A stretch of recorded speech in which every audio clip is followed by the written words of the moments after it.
मनसे शाखाध्यक्षांच्या मेळाव्यानंतर राज ठाकरे माध्यमांशी बोलतात।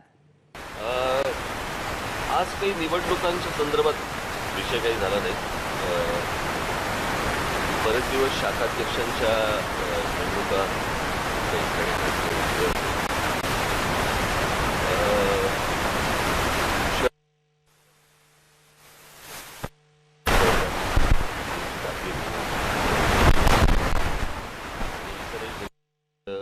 शाखाध्यक्ष यांच्या नेमणुका केल्यात।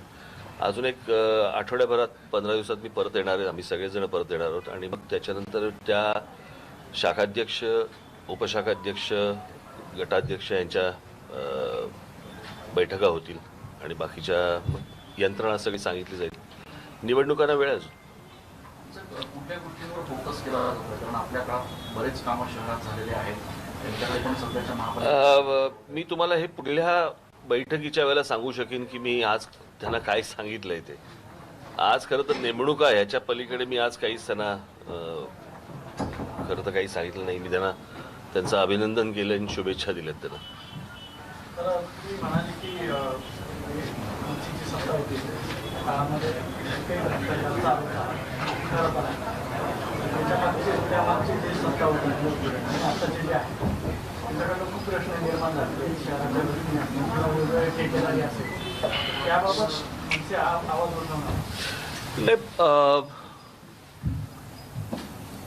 कसं आहे, शेवटी ही यंत्रणा जी आहे, महानगरपालिका असेल किंवा राज्य सरकार असेल किंवा काय कुठची यंत्रणा, ही लोकांसाठी असते ना। आणि लोकांनी या गोष्टींचा विचार करणं गरजेचं आहे की त्यांना आमच्या काळातल्या 5 वर्षामध्ये काय मिळालं, त्याच्यानंतरच्या 5 वर्षामध्ये काय परिस्थिती निर्माण झाली। आमची लोक सांगतील ते काय मीही सांगत होतो तुम्हाला, परंतु लोकांना, जनतेला ही गोष्ट समजणं गरजेचं आहे की आपण कोणाला काढून कोणाला आणलंय आणि आणल्यानंतर आपण आपल्या हाताला काय लागलं। मी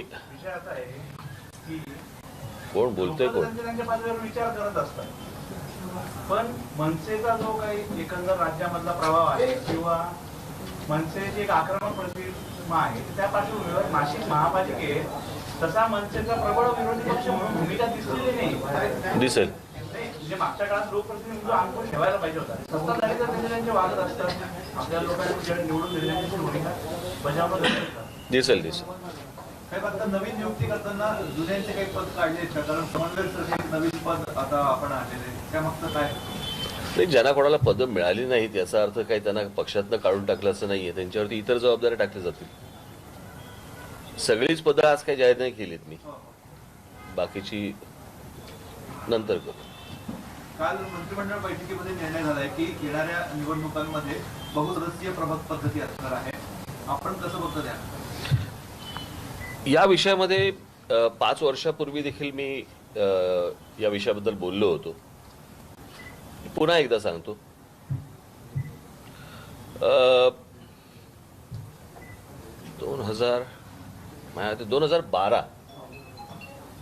2012ला पहिल्यांदा राष्ट्रवादी काँग्रेस आणि काँग्रेसची ज्यावेळेला सरकार होतं त्यावेळेला त्यांनी तोपर्यंत सगळे एकचाच एक उमेदवार होता, प्रभाग नावाची काही गोष्टच नव्हती।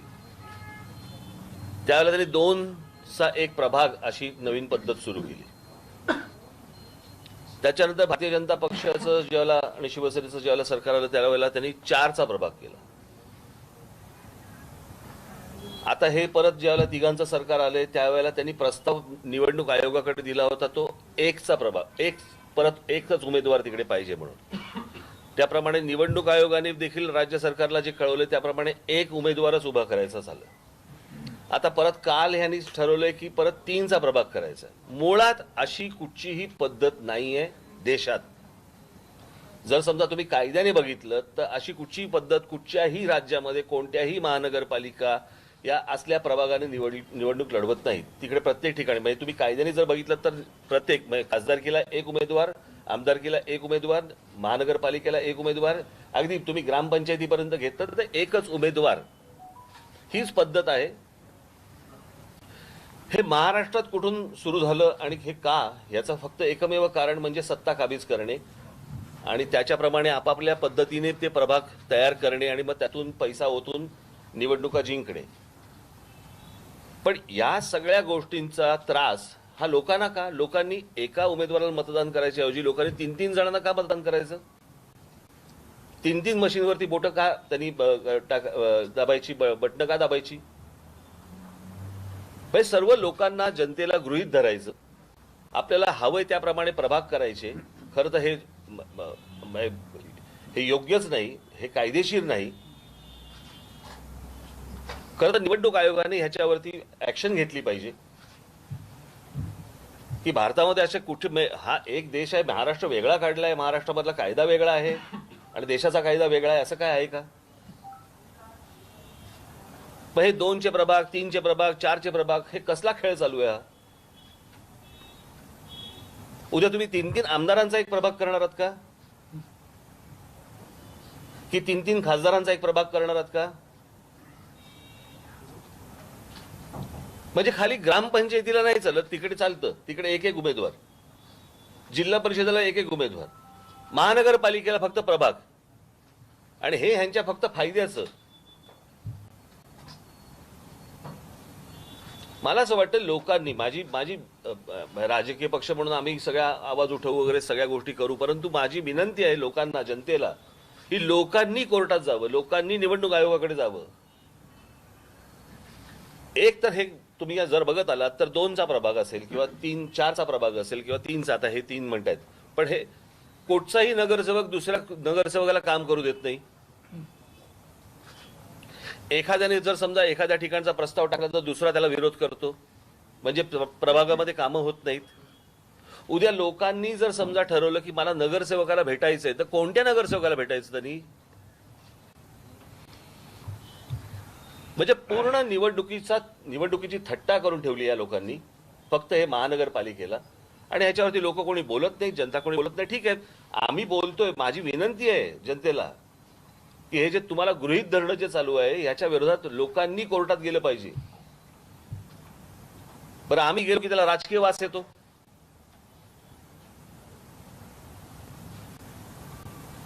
मागच्या वेळेला काही जण गेले होते.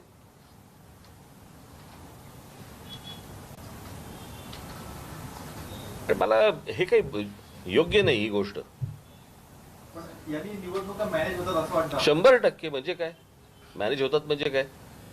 नाही तर मग 1चा प्रभाग 1चं सांगितलं, मग परत आता 3चं कशाला केलं?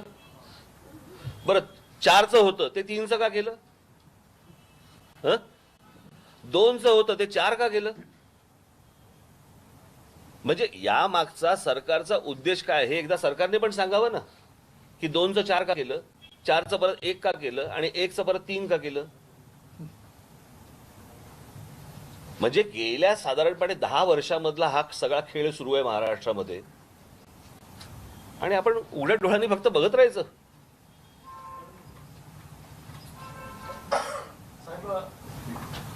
आपण जो नागरिकांचे प्रश्न खूप आहेत महाराष्ट्रामध्ये असतील किंवा शहर पातळीवरचे असतील, ग्रामीण भागातले असतील, परंतु विरोधक असतील किंवा सत्ताधारी असतील त्यांच्याकडनं एकमेकांचे खंजीर खुपसणं, कोथळा बाहेर काढणं, काय चालू आहे मला कळतच नाही. मला हे किती वैयक्तिक पातळीवरती जायचं आणि काय काय करायचं मला, म्हणून मी त्याच्यावरती प्रतिक्रियाच नव्हती दिली कुठची.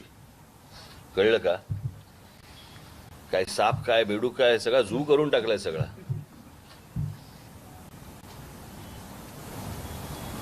आणि एवढं मुळात पहिल्यांदा ते काय काय कानफटात काय मारू आणि काय मग कुठच्या पदांवरती आपण बसलोय, काय बोलतोय.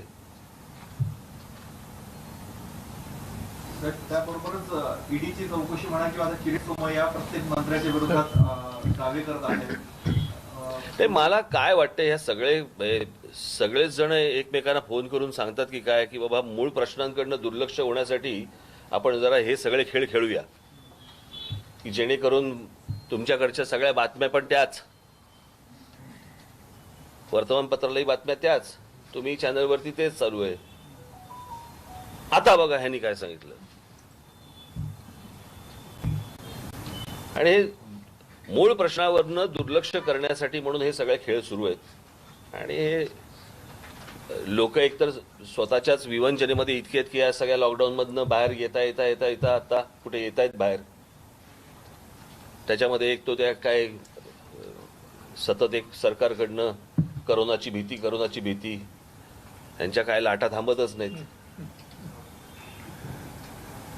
सर, यासोबतच एक महत्वाचा अजून मुद्दा की खड्ड्यांचा खूप मोठा त्रास जो आहे तो सर्वसामान्य होतोय. जसं तुम्ही सांगितलं की मूळ प्रश्न जे आहे त्याला बदल दिली जाते. अरे मी काल आलो मुंबईवरनं त्या हायवेवरती, म्हणजे विलक्षण आहे की त्या संपूर्ण खड्ड्यांमध्ये 4-5 मला स्पीड ब्रेकर पण लागले. मेंटेन केले स्पीड ब्रेकर्स. म्हणजे आधी खड्डे आणि मग मी त्याला विचारलं ड्रायव्हरला, म्हटलं स्पीड ब्रेकर होता ना? तो बोलला हो, कारण त्याला एक रिदम असतो ना. यांचा सगळ्यांचा प्रश्न शेवट टोल नाक्याशी निगडीत. जर खराब रस्ते आहेत तर म्हणजे टोल ही आपली भूमिका होती पहिले. आताही हे टोल नाक्यामध्ये पैसे तर तेवढे घेत आहेत, रस्ता देत नाही. मग मनसेची काय भूमिका याच्यावर? माझी भूमिका मी सांगितली, मांडली आणि ह्याच्यावरती आंदोलनं पण झाली. याच्यावरती साधारणपणे 60-70 टोल बंद पण झाले, कळलं का? परंतु ज्यावेळेला सत्ताधारी आणि विरोधी पक्ष इतर ज्यावेळेला येतात ना त्यावेळेला हे प्रश्न त्यांना विचारा. आम्ही त्यांना तर नाही विचारत तुम्ही. महाराष्ट्रात गुन्हेगारी खूप वाढली आहेत, महिलांच्या अत्याचारांच्या घटनांमध्ये देखील वाढ होत नाही. मग आपल्यावरती काय म्हणजे की यावरती नुसतं म्हणणार की आम्ही काहीतरी नवीन कायदा आणूया, आम्ही मात्र या घटना थांबवू. काय मी मागे सांगितलं होतं ना, शर्यत सारखा कायदा आणा, त्याशिवाय सुधारणार नाहीत ते. याचं कारण भीती नाही उरली कुठच्या गोष्टींची, भीतीच नाही. गृहमंत्र्याला ईडी बोलवते, गृहमंत्री ईडीकडे जात नाही. तो ईडीला येडा समजला बहुधा, तर त्याच्यामुळे तिकडे ते जात नाहीत. सरकारी यंत्रणाच हे जर समजा या गोष्टींना जर समजा तुम्ही दुय्यम तिय्यम मानत असाल, सगळा मी तुम्हाला सांगतो ना सगळा किऑस झालेला आहे. कशाचा पापोस कशात नाहीये. फक्त तुम्ही तुम्ही बातम्या देणार, त्या बातम्या आम्ही ऐकणार, वाचणार आणि मग तुम्हीच विचार निर्माण केलेल्या सगळ्या त्या प्रश्नांवरती आम्हाला प्रश्न विचारणार, प्रतिक्रिया घेणार आणि आज राज ठाकरे हे बोलले, संपला विषय. चला.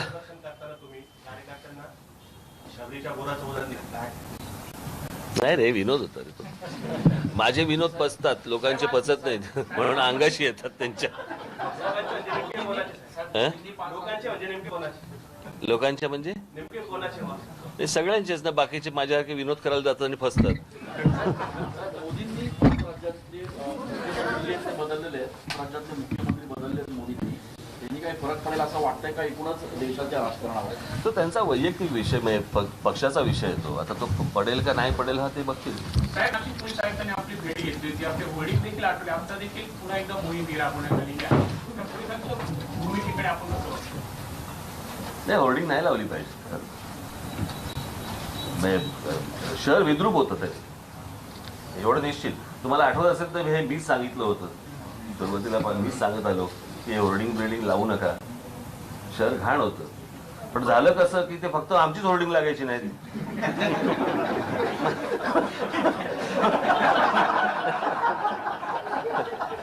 आमचे लोक म्हणाले अरे साला हे बाकीच्यांचे लागतात आपलेच लागत नाही. म्हटलं काय करायचं करा आता. पण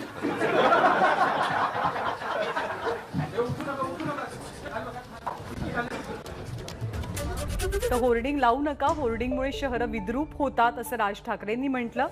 सोबतच बहुसदस्यीय प्रभाग पद्धतीच्या मुद्द्यावर त्यांनी भाष्य केलंय. सत्ताधाऱ्यांच्या सोयीचा हा मुद्दा आहे आणि म्हणून तिथे सोयीनुसार सत्ता स्थापन करण्यासाठी, विजय मिळवण्यासाठी सत्ताधाऱ्यांकडनं बहुसदस्यीय प्रभाग पद्धतीचा निर्णय घेतला गेला असं राज ठाकरेंनी म्हटलंय.